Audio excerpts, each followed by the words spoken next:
అనగనగా ఒక ఊర్లో ఒక రాజు ఉంటాడు. ఆ రాజుకి రాణి అంటే చాలా ఇష్టం. అయితే ఆ రాణి కోసం రాజు ఒక పార్క్ని కట్టిస్తాడు.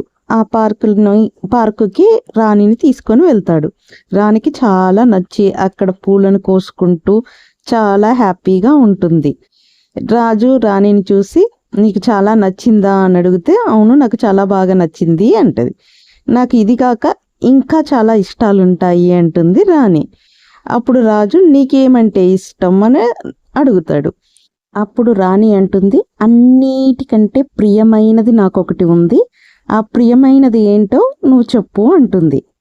అప్పుడు రాజు పూలంటే ఇష్టం, నేనంటే ఇష్టం, గోల్డ్ అంటే ఇష్టం, చీరలంటే ఇష్టం, ఇంకా ఆడవారికి ఏమేమి ఇష్టమో అవన్నీ చెప్తూ ఉంటాడు. రాణి ఒక్కొక్కటిగా నో నో నో నో అని చెప్పేసి ఇంకా రాణి నవ్వేసి నీ వల్ల కాదులే వదిలేసేయి అంటుంది. అప్పుడు రాజు, ఇంత చిన్న క్వశ్చన్ నేను చెప్పలేనా, నా రాణికి అంచంత ప్రియమైనది ఏంటో నేను చెప్పలేనా అనేసి, లేదు నేను చెప్తాను అనేసి రాజు దర్బారు స్టార్ట్ చేసి రాణికి అత్యంత ప్రియమైనది ఏంటో చెప్పండి అంటాడు. అప్పుడు ఒక్కొక్కళ్ళు ఒక్కొక్కటి చెప్తా ఉంటారు. ఎంతమంది ఎన్ని చెప్పినా రాణి మాత్రం తలకాయ ఊపుతూ ఉంటుంది, కాదు కాదు అనేసి. రాజు ఏంటి ఇంత చిన్న క్వశ్చన్ అడిగితే ఎవరు చెప్పలేకపోతున్నారా అనేసి ఊర్లో అందరికీ చాటింపేయించుతాడనమాట.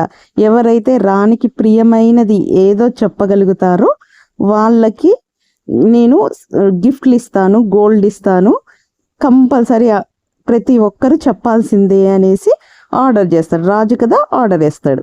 అట్లా అందరూ వచ్చేసి రాణి ముందు నుంచొని చెప్పటానికి క్యూలలో గబగబా వచ్చి నుంచుంటారు. అప్పుడు రాజు ఆర్డర్ వేస్తాడు, ఏంటి అంటే తప్పు చెప్పిన వాళ్ళకి 50 కొరడా దెబ్బలు ఉంటాయి అనేసి. సో అందరూ భయపడిపోయి పారిపోతూ ఉంటారు. అంటే 50 కొరడా దెబ్బలు ఎవరు తింటారు, ఈ రాణికి ఏమిష్టమో మాకెలా తెలుస్తుంది అనేసి. అంటే గిఫ్ట్లు ఇస్తా అన్నప్పుడు అందరూ వచ్చారు, బట్ రాంగ్ ఆన్సర్ చెప్తే మాత్రం కొరడా దెబ్బలు ఉన్నాయి అంటే ఎవరికి వారు వెళ్ళిపోతారు. అమ్మ ఇలా అయితే ఎవరు ఆన్సర్ చెప్పరేమోనని రాజు కంపల్సరీ మీరందరూ రావాల్సిందే, వచ్చి రాణికి ఆన్సర్ చేయాలి, అంటే రాణికి ఏది ఇష్టమో అది మీలో చెప్పాలి అంటారు. అలా చెప్పటానికి ఒక ఉపాయం ఆలోచించి రోజు ఒక పావురాన్ని వదులుతాను. ఆ పావురం ఎవరి ఇంటి మీద వాళ్తుందో ఆ రోజు ఆ ఇంటి మనిషి ఒకళ్ళు వచ్చి రాణికి ఏది ప్రియమైనదో ఒక 5 చెప్పాలి, ఎవరు చెప్పలేకపోతారో వాళ్ళకి కొరడా దెబ్బలు అని చెప్తాడు. అలా రోజుకొక పావురాన్ని వదులుతుంటే రోజుకొక ఇంటి మీద వాళ్తూ ఉంటుంది. అలా ఒక రోజు ఒక ముసలి రైతు ఇంటి మీద వాళ్తుంది. ఆ రైతుకి ఓపిక ఉండదు, చాలా ముసలాయన. ఆయన ఒక బాబుని చదువుకుంటూ ఉంటాడు. అతను కొంచెం యంగ్ అబ్బాయి అనమాట. సో ఈరోజు మన ఇంటి మీదే వాలింది అనేసి అందరు చెప్తారనమాట, నీ ఇంటి మీదే వాలింది, ఇంకా నువ్వు రాజు దగ్గరికి వెళ్ళాలి, కొరడా దెబ్బలు తినాలి అని.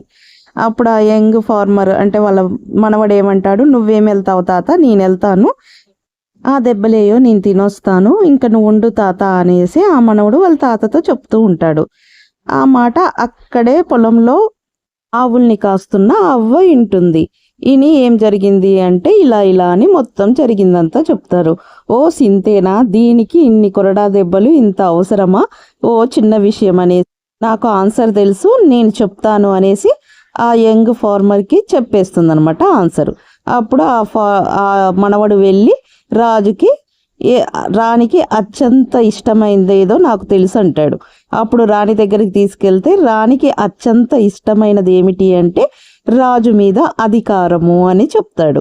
అప్పుడు రాణి నవ్వుతూ, అవును ఇదే ఆన్సర్, తను కరెక్ట్ చెప్పాడు, నాకు నీ మీద అధికారం అంటే చాలా ఇష్టము అనేసి చెప్తుంది. అప్పుడు రాజు చాలా షాక్ అవుతాడనమాట. సో ప్రపంచంలో ఉన్న ఆడవారందరికీ అత్యంత ఇష్టమైనది ఏంటి అంటే వాళ్ళ హస్బెండ్స్ మీద పెత్తనం కావాలి అనమాట. సో ఆ రాజు రైతుకి పొలము అండ్ నగలు అన్నీ ఇచ్చి సత్కరించి తన్ని ఇంటికి పంపిస్తాడు.